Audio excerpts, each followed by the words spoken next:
You're listening to Monocle Daily, first broadcast on the 3rd of July 2026 on Monocle Radio. In Venezuela, the digging continues. The United States braces for what it should be celebrating, and Eurovision conquers fresh territory. I'm Andrew Muller. The Monocle Daily starts now.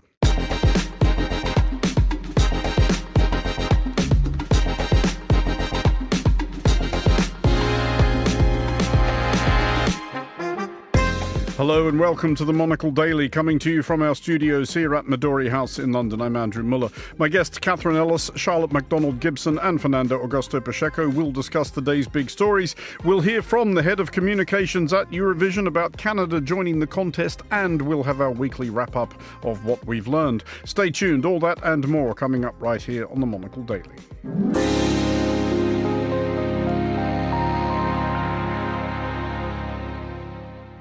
This is the Monocle Daily. I'm Andrew Muller, and we start tonight in Venezuela, where recovery operations are continuing following the earthquakes which struck the country on June 24th.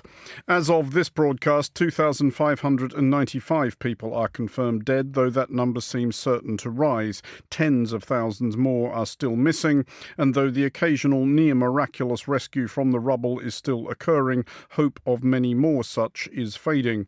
Venezuela's broken-down state institutions have proved inevitably ill-equipped to deal with calamity on this scale, though interim President Delcy Rodriguez has rejected criticisms that the response was sluggish at best. Well, I'm joined now by Catherine Ellis, a journalist based in Colombia and Venezuela, who is currently in Caracas. Catherine, first of all, can you give us some sense of what you can see in Caracas? How apparent is the damage done by the earthquake? Yeah, well, in Caracas itself, there are a few buildings that are basically completely flattened, and there are some as well that partially flattened, but you've actually got the floors that were horizontal, they're kind of vertical, so you can actually almost see the bathrooms on the outside. So you've got the bath and the sink and the toilet hanging outside of it. Now, the worst affected area is actually in La Guaira, so that's about half an hour, 40 minutes north of here, and there are parts of that that are completely flattened. They're completely gone. It's just piles of rubble at the minute. There's quite a big difference to when I first got here on Saturday to today. Throughout the week, you know, when I first got there, it was just people, locals and families, like literally combing, scouring the rubble to see if there were survivors, to see if there are families there. It's very much turned into a recovery effort now. Of course, they're still hoping that there are survivors. There was one pulled out yesterday, but now it is more likely to be bodies, and unfortunately you can smell it even when you're there. There are diggers, there are machineries, there are more people with tools than there were about a week ago. I mean, are there widespread suspicions that the toll is being fairly wildly underestimated here? Well, you know, people have said that there's a lot of antagonism towards the government. I think it's important to say that people are very angry right now at the response, but they were already very angry at the government before because they don't believe it's a legitimate government. They want new elections. I was actually at the press conference last night with the interim president, Delcy Rodriguez, and she addressed criticisms of that. Because very unusually, there are, you know, a lot of journalists have been allowed into the country. That doesn't normally happen. There's not a free press here. And we were all quite shocked. There was actually 4 questions. 4 reporters were allowed to ask questions, and somebody asked that very question. Now, she denied that, saying, look, we really want to make sure that we're verifying this. We're getting it right. We don't want to say people are dead if they're not. So that's her argument. I mean, people know that the death toll is going to rise. I mean, the UN said earlier this week it's got 10,000 body bags ready. It could be less than that. It could be more than that. We just don't know. But as you were saying before, a lot of people were still missing. But there's huge distrust against the government in general here. So that number will rise, but the government has rejected criticisms that it's kind of underreporting that. In that time you've been in Venezuela, you said you arrived on Saturday, so that's nearly a week. What have you been able to apprehend of the scale of the response by the government, of the rescue efforts? Do they look sufficient and do they look coordinated? No, is the short answer. I mean, when I got up to Guaira especially, and even in Caracas itself, you know, people have been saying we haven't really had much help, especially in the more remote areas of La Guaira. You know, it's a long stretch of coastline, but as you kind of get towards the end of the damage, people there have said help took about 3 days to arrive. I was at one house the other day, and a man was just climbing through the rubble looking for his wife. There were no authorities there. You get a lot of military, and this is what people are very angry about. Apart from the delay in the response, you've got loads of military in the streets. There's tons of soldiers standing around and police, but they're directing traffic or they're restricting access. They're not there. It's changed a little bit now, but it's been ordinary people doing those rescue efforts. And in terms of aid as well, people just say, it hasn't been quick enough. It hasn't been getting through. They haven't had government officials come to visit them. So people are hugely disappointed at the government, but the government has said that it's done everything it can for an adequate response. You mentioned earlier that Interim President Rodriguez had taken some actual questions, and indeed that some actual journalists had been admitted to Venezuela, both of which, as you also pointed out, are historically unusual.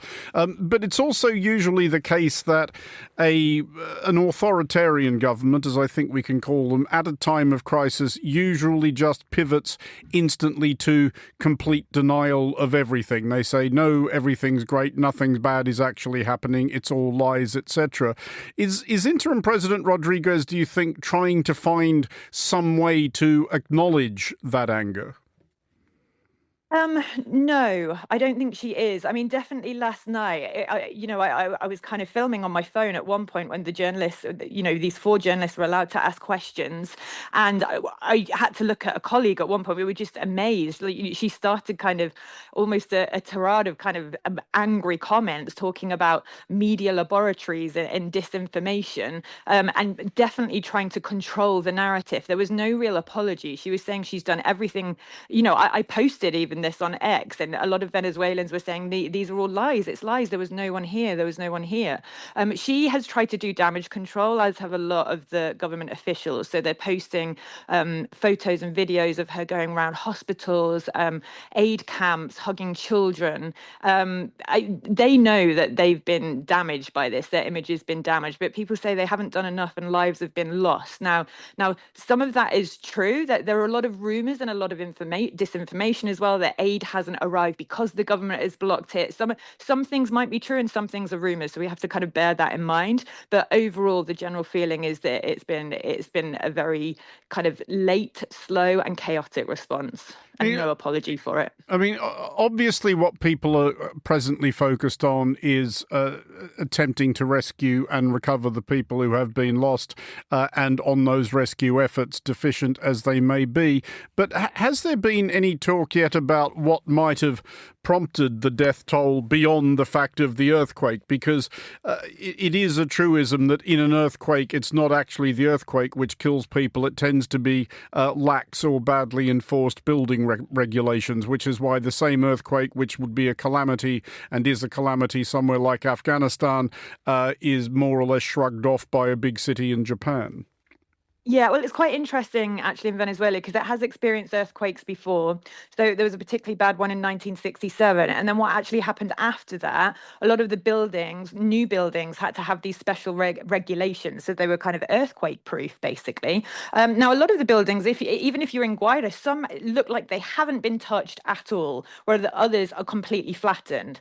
So there's a lot of questions about that and a lot of investigations that still need to be done. Now, some experts have said, some of those are like old buildings, some have just lacked regulation, and some have been very poorly built. So you get the government social housing, which are called Misión Vivienda. I went to one the other day, and not all of them, but a lot of them they'd just been flattened. It was almost like cardboard boxes that had been put together, and suddenly someone had just squashed them all down. And a lot of people had died. There was a guy there. He's like, my house is under there. It's flattened, but next door, there's a 9-year-old girl, and we think she's dead and no one can get to her. So a lot of people are blaming, shoddy construction and against the government. But Delcy Rodriguez did say last night, look, most of the buildings that have collapsed are private buildings. It's not any more likely that it's government housing. Now, there need to be investigations into that, but people are very, they want investigations to be done. Even in the building I'm in at the minute, which doesn't look like it's been touched too much, but I'm on the 9th floor.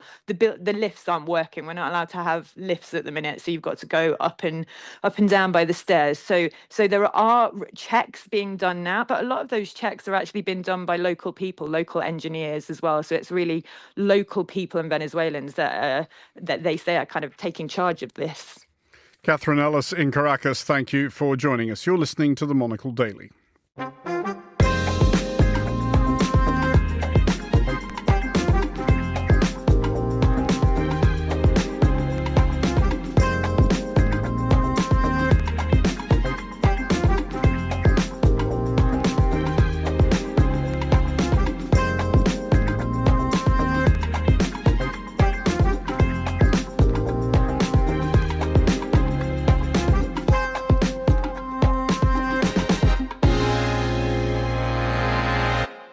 You're listening to The Daily on Monocle Radio. Tomorrow, July 4th, will be the 250th anniversary of the adoption of the Declaration of Independence by the Second Continental Congress. It was a big deal at the time, a spiritually and literally revolutionary idea cresting on the glorious promise of life, liberty and the pursuit of happiness to all citizens. It has remained a big deal since, the country it founded growing into the most economically, militarily, scientifically and culturally significant nation ever gathered beneath one flag. Nevertheless, the official commemorations of the United States' 250th birthday have thus far been somewhat woebegone, due significantly to the insistence of one American of making this, as he makes everything else, all about himself. I'm joined now from the US Capitol by Charlotte McDonald-Gibson, Washington-based correspondent and regular Monocle contributor. Charlotte, obviously the celebrations/commemorations will peak tomorrow, but most of what I've seen so far has been through the lens of Fox News presenters desperately trying to cover for the fact that on the mole behind them scene of this great communal celebration there is almost nobody. Is that an accurate reflection of how underwhelming it has been so far? Well, if we're talking about the Great American State Fair, then yes. I mean, that has been not as great as it promised to be. I think that's fair to say. I mean, a big factor, of course, is the weather. We're going through a heat wave here. It's exceedingly hot. You know, it's reaching 100 here today. And that is really putting a spanner in the works of lots of different celebrations all over the country, especially around here in the DC area. So you could blame the weather to a certain extent for what we're seeing at the Great American Fair. But then you could just sort of say, well, you know, what is there? So basically, they've shut off like huge parts of the National Mall with huge fencing, airport-style security. It's very difficult to find the entrances, so everyone's wandering around in the heat, not sure how to get in. And when you finally get in, past the security, not allowed any bags in there, not allowed to bring your own water. There's basically these little rooms from not every state, no, because of the 50 states, I think at least 7 said, no, we don't want to be involved in this Great American State Fair. We're not coming. So you've got some empty rooms. You've got a few rooms, varying in quality. You've got a Ferris wheel that was a little bit underwhelming and suffered electrical difficulties when it first opened. And then you've got, I think it is like $25 pretzels. And I spent today a $250 jersey. You know, so it's really quite underwhelming, and overpriced and incredibly hot, and all the decent bands cancelled. That sums it up, basically. And even Vanilla Ice was thwarted from playing by a well-timed thunderstorm. I mean, I do have instinctive sympathy with anybody of any political persuasion who does not wish to be outside in Washington, D.C. In July or August. But beyond that, what do you sense any excitement among just, I guess, regular people? Well, I'm hosting a grill tonight and everyone seems excited about that. So, I think they all think it's very funny that a Brit is hosting a sort of, a Eve of July 4th barbecue. But it's difficult to say because here in Washington, everyone does feel a bit downbeat, obviously, because Trump has made the celebrations all about him in this city. There was another commission, it's called America 250, which was established about 10 years ago by Congress, bipartisan. They had lots of lovely plans for DC. They were going to have a sort of inclusive parade representing, all sorts of different states. They were going to plan a big sort of folk life festival in the mall that the Smithsonian had been planning for ages. And that was all kiboshed by Trump. So they did have some nice plans for DC, and those didn't happen. So in DC, everyone is feeling a little down at heel, unless you're a MAGA fan. I do find that funny when you go to the Great American State Fair, you find someone wearing a red cap, you ask them what they think of it, they think it's absolutely fabulous. So it is, it's definitely depending on what lens you're looking through. But then I was in Philadelphia a few weeks ago reporting on a story related to independence. And, there's much more of a sort of community feel there, because they're planning events which are bipartisan, which really celebrate that city's role as the birthplace of modern America. That was, of course, where the Declaration of Independence was agreed, signed. It was where the Constitution was signed in 1787. It really is the most historical city when it comes to the celebration. But do you know who's not going to Philadelphia? Donald Trump. Why isn't he going to Philadelphia? I think we can guess. He's not going to Philadelphia because he is, I think, first of all, going to the vicinity of Mount Rushmore, where he will doubtless drop some fairly leaden hints about a significant alteration he would like to make to it. But he is promising / threatening, depending on how you see these things, a grand occasion in Washington, D.C. tomorrow, July 4th. What do we know about what's actually supposed to happen? Yeah, so as you said, he's going to be at Mount Rushmore tonight. He's going to give a speech there at around 8:45, I think. Then there's fireworks there. Coming back to Washington, I think, overnight. And then they keep pushing back the times because of this heat wave. So at the moment, they're due to open up the National Mall for the viewing platform at 5 p.m. It was meant to be earlier, but because we were expecting 100-degree heats, that's been changed. So now he's due to start speaking at 9:45 on the National Mall. I did just look at my weather forecast. Now it says rain and thunderstorms.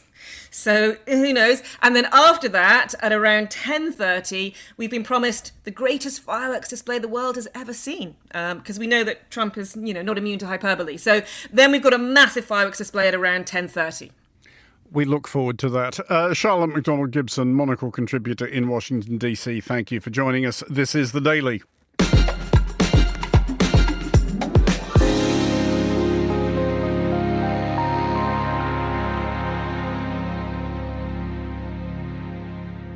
You're listening to the Monocle Daily with me, Andrew Muller. Now, whatever the rights and wrongs of the boycotting of this year's Eurovision Song Contest by several countries vexed by the inclusion of Israel, their refusal to participate did have the unarguable benefit of making the Eurovision Song Contest shorter. Infuriatingly, however, it has now been decided to extend proceedings by the length of whatever inane ode to hockey, double denim and moose is sung by next year's contestant from Canada. Canada becomes the first new country on the Eurovision roster since Australia in 2015, though Canada can already claim one winner, Celine Dion, beneath the Swiss flag in 1988, just as Australia indeed won it in 1980 and 1987 with Johnny Logan, who was born in Frankston, Victoria, but was pretending to be Irish. I'm joined now in the studio by Monocle's Eurovision desk chief, Fernando Augusto Pacheco. Fernando, I would also like to enter into the record Gina G, Olivia Newton-John, Brotherhood of Man, and the New Seekers. I mean, Gina G is excellent, an underrated Jan. How did it not win?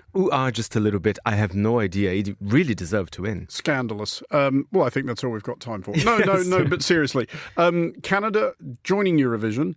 Why is this happening? Welcome, Canada. Of course, CBC, Radio Canada, they became a member of the EBU. That's the start. Mm-hmm. But then now they're official members. And they're not an inviting member as Australia. As our guest, Dave Goodman. I prefer to think, Fernando, that makes Australia more special. Perhaps, because you've been invited. That means exactly. They really want you there in the party. Yeah, the Canadians have just barged their way in. They've come up to the door, knocked on it and gone, I'm a friend of John. Is John here or Bill?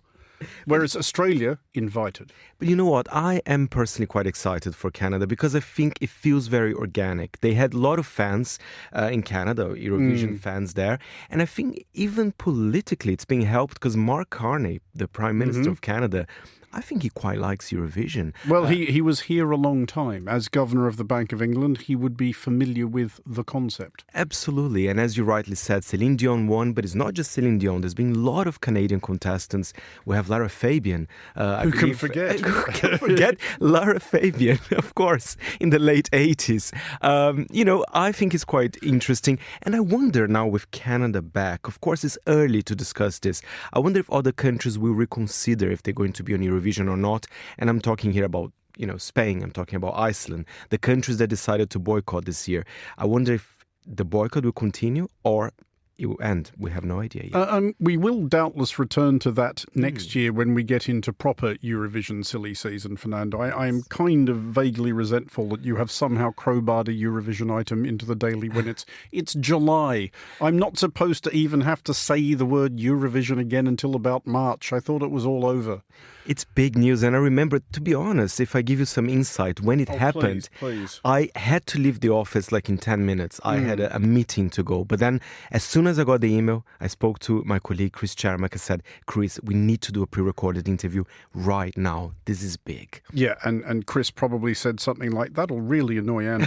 Let's do it on Friday's Daily. But what should we infer from this, Fernando? Because do we assume that Eurovision is now in a sort of expansionist mode? This is like it's approaching a pinnacle of Napoleonic hubris. Which other territories does it hope to conquer? They are in expansion mode, but this is different. Canada is a special case, like Australia was in 2015. So don't expect, for example, the US to be invited anytime soon. What they are expanding is they are going to other continents, most famous Eurovision Song Contest, Asia, which is happening in Bangkok. But that's a different event. And I know, I hear rumors that they want to go to other continents, including mine, including to Latin America.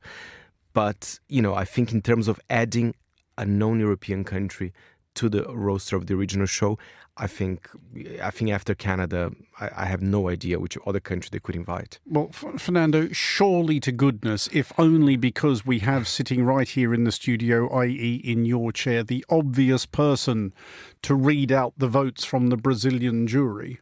I will be happy. I have already accepted. I know, but why shouldn't Brazil? I mean, there is no more or less rhyme or reason to Brazil participating than Canada. I did ask the question to Dave, which we'll hear later. I mean, the lobby starts now, Okay, well, before we get to that, though, Fernando, there's something almost as important that you wish to discuss. This pertains to an exciting showbiz party you attended yesterday. Oh, yes, that was very special. That was the album launch for Madonna's new album, Confessions 2, which is out today. And sorry, Confessions 2. If I haven't heard Confessions 1, will I be able to follow it? You know what? You will. Okay, good. You will. And you know what? She is the Queen Pop for a reason. After 43 years since her debut album, she comes back. The critics are loving it. The public are loving it. It's quite a remarkable album, I have to say. I was listening to it last night at the party, because she was there at midnight. Suddenly she started DJing with Stuart Price and she was happy. She was really in the mood because the whole album is about the dance floor as a place for salvation, freedom, perhaps. This is bold, fresh new territory for her. I just wanted to clarify, Fernando. Are you using the word remarkable there in a way that a British person would say remarkable, i.e. when a British person says this is remarkable, what they usually mean is this is bloody awful, but I'm trying to be polite. That's not what you mean. I'm using it in a very Brazilian way, very enthusiastic way. Okay. And you know what? I think you need a taste of what this Madonna album is. I'm going to get it whether I like it or not, aren't I? It's nostalgic, it's beautiful, it is danceteria. It's not what I say, it's not what I do, it's how my body responds to you. I just wanna lose myself in the groove. Get over here. Everybody get up and dance. Everyone here is a work of art. Everybody get up and dance. Is that at the right speed? Her voice sounds a bit weird. It's at the right. This is a beautiful song. It's a homage to the nightclub in New York that basically she launched her career at that club, Danceteria, with the same name.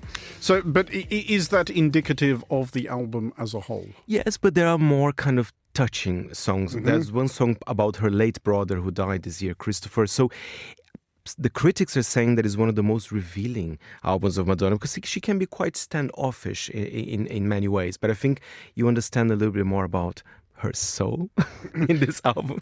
Cards on the table, Fernando. Yeah. Where would you rank it in the Madonna canon? Honestly, the top half for sure. Top half, so it's one of her best 22 albums. I think overall, we have 14 to 15 studio albums, so the top half's quite important. Okay. perhaps even top 5? Top 4 or 5. 5. But then I need a few weeks kind of to really have... that's fair. Just out of interest, what would be your number one Madonna album? Oh, that's easy. That's going to be Ray of Light, and Erotica close second. Okay, well, let's see how it goes in the rankings. We may come back to this in a few weeks. For now, Fernando Augusto Pacheco and Monocle's Eurovision and Madonna. Easy for me to say. Let's try that again. Fernando Augusto Pacheco, Monocle's Eurovision and Madonna Desk Chief. Thanks for joining us. We'll hear now from Eurovision's Head of Communications, Dave Goodman, about Canada joining in. Yeah, it's super exciting. It is the first new country to join the Eurovision Song Contest since Australia back in 2015. And you might remember they were given a special invite for the 60th anniversary. And they loved it so much, and we loved having them, that they became a regular participant. And now for our 70th year, because of course we celebrated our 70th Eurovision Song Contest in Vienna in May, we're going to be welcoming a brand new country and a new broadcaster. CBC Radio Canada is taking part for the very first time. But it's not the first time we've seen Canadians at Eurovision. As you well know, one of our biggest winners ever was Québécois. Céline Dion, 1988, won for Switzerland. But not just Céline, we've had various other Québécois acts like Annie Cotton and Natasha Saint-Pierre, who took part for France and also for Switzerland as well. Luxembourg has had acts from Canada. I think we counted about 9 different Canadians over the years. Most recently, Lazara from Montreal took part for France. And we also had Rika as well for Switzerland back in 2016 and others. So Canada's been at Eurovision for many years, and they have also been huge fans of the contest. Certainly since we expanded the rest of the world vote a couple of years ago, Canada has been up there in the top 3 of the countries that vote outside of the participating countries. And we had lots of people come from Canada who bought tickets for this year's event. I think they were the 3rd biggest ticket holders outside of Europe. So yeah, huge excitement about Canada joining. It's great to expand the contest as well, welcoming new countries, new music, new artists. So we're really, really excited for Bulgaria next year. And Dave, I think there's also a sense of belonging as well, becoming a member of a club. Because I remember when Australia got in, a lot of people are like, "Ooh, Australia, why Australia's in?" And now it feels completely natural, right, in many ways. Yeah, because it's really, Eurovision is about values and music and bringing the world together. That is our slogan, United by Music. And obviously what started with 7 countries in 1956 has expanded to 35 to 40 now. And digitally, we're everywhere. People watch in every country on the planet. So it makes sense if you share those values, if you wish to join us and you meet the criteria, because of course CBC Radio Canada has now become a member of the EBU. Last week at our General Assembly, there was a vote of all the different members of the EBU who accepted a change to our statutes that are now allowed Canada to join CBC Radio Canada. So they are a member, and all members of the EBU can participate in the song contest if they choose to.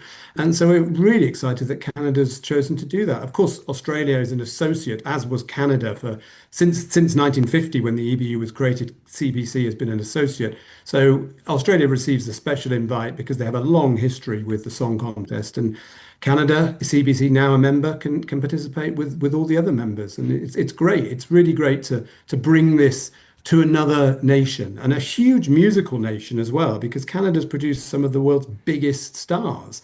Not just Celine Dion, but Drake, The Weeknd, Shania Twain, Bryan Adams, Leonard Cohen, Joni Mitchell. I mean, the list is endless. Carly Rae Jepsen. Carly Rae Jepsen. You know, where do we stop? So the fact that this is a great musical nation with such heritage and different cultures as well, and the fact it's a bilingual nation, and it makes a lot of sense to widen this. And we're all about bringing what we'd love in Europe to the world, and having Canada there is going to help spread the love even more. What's fantastic about Canada here as well, even the Prime Minister, Mark Carney, I think he's a big fan of Eurovision. I think, he was talking yesterday, how proud he is and of his nation in a way. I think that certainly helps, isn't it, Dave? Yeah, and I think yeah, having support like that is great because it really helps spread the message and promotes the Eurovision Song Contest. I think he lived in the UK, worked in a very senior job in the UK for a long time. So a lot of people who've lived in Europe get to know the Eurovision Song Contest. If they haven't heard of it before, they don't leave Europe without knowing what the Eurovision Song Contest is. So it's fabulous to have people talking about this, and such positivity we've seen, and such huge coverage around the world about this, and not least in Canada itself, which is fantastic. And Dave, finally here, as a longtime fan of Eurovision, what I like about the event as well, that you guys don't rest on your laurels as well. I mean, because every year there's changes. You keep trying to improve the show. I mean, it is kind of the perfect show, but there are always ways to change. To tell us how important it is, to keep changing, keeping up with the times, but without losing that essence of Eurovision. It's massively important to keep reviewing what we do and seeing how we can make things better all the time, because the world is constantly changing. Technology is constantly changing. And of course, this event was set up to test technology originally in 1956, 70 years ago. So we're always looking for ways to make the show even better. This year we had different cameras, brand new cameras that created a really cinematic feel.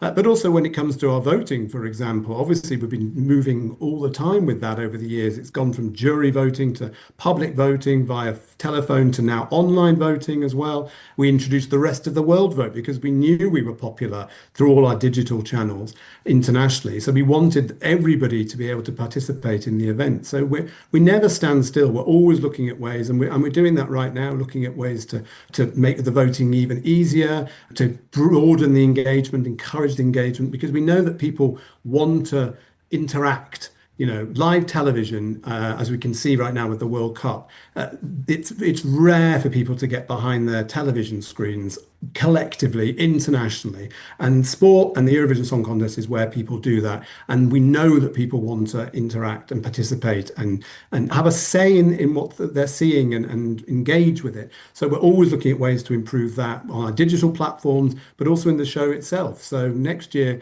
hopefully we'll have some new developments and new things that will just build on the success of the last 70 years.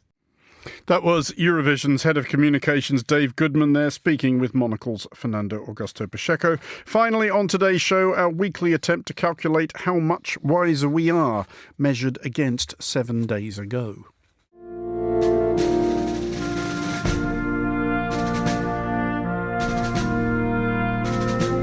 We learned this week that 250 years is a long time in politics, which is to say that we ambled uneasily around to the conclusion that the extraordinary endeavour embarked upon in Philadelphia 2.5 centuries back may have veered somewhat adrift of its unimpeachably noble founding principles, which is to say from this: we hold these truths to be self-evident, that all men are created equal, that they are endowed by their Creator with certain unalienable rights, that among these are life, liberty, and the pursuit of happiness.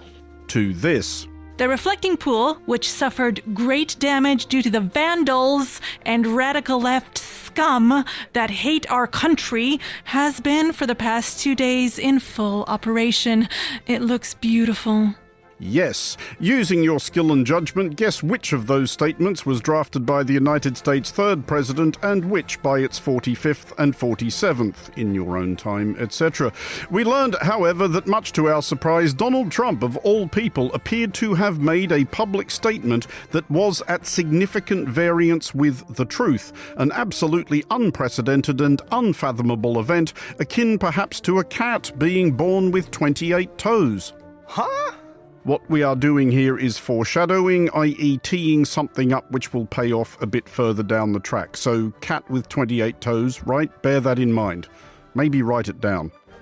Cat with 28 toes. Right, got it. For we learned that algae was continuing to plague the Lincoln Memorial reflecting pool despite 1. the president's specific orders that it not do that, and 2. that he got the very best and most experienced people on it. In the middle of the political tidal wave, this man is in charge of keeping water in the reflecting pool crystal clear. We've never done a pool. But sure, have a crack. This is America, where they'll let you run the whole joint without any previous experience. Still, it can't be too difficult once the cause of the problem has been pinpointed. What's your understanding of why the original bloom happened? How it happened, I don't know. We learned anyway, if we're trying to put a positive spin on things, that the reflecting pool's resemblance to the home of Yoda is at least continuing to attract visitors, which is more than can be said for Washington, D.C.'s newest visitor attraction. Donald Trump's long-awaited Freedom 250 Great American State Fair went off with a whimper this weekend,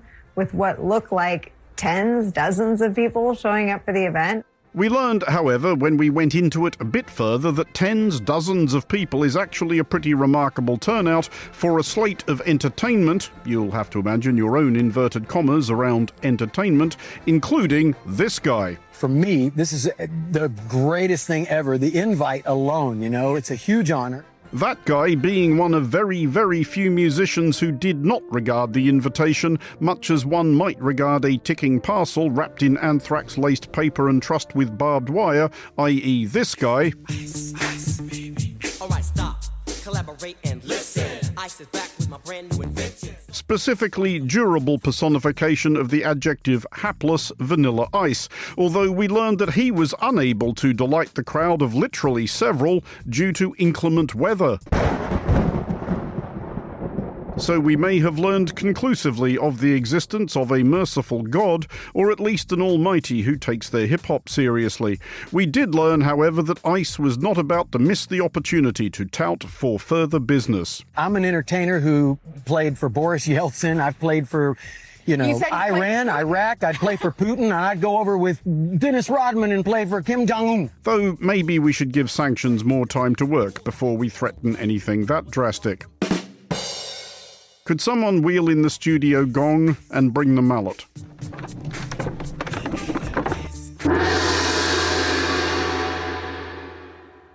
We also learned, to let the light in on the magic somewhat, that the foreshadowing lark is a tricky one, at which you'll recall if you check your notes.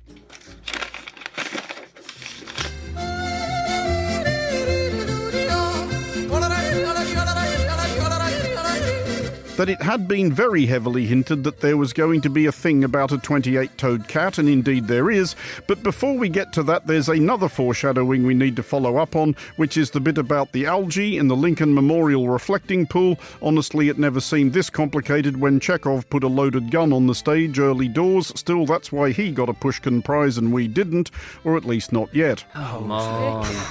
Just get on with it. Because, pool, algae, etc., sticking with the subject of public bodies of water being infested with pestilences, we learned that Europe's scorching weather had compelled participants in a Swiss yodeling festival to relocate their revelry to a fountain.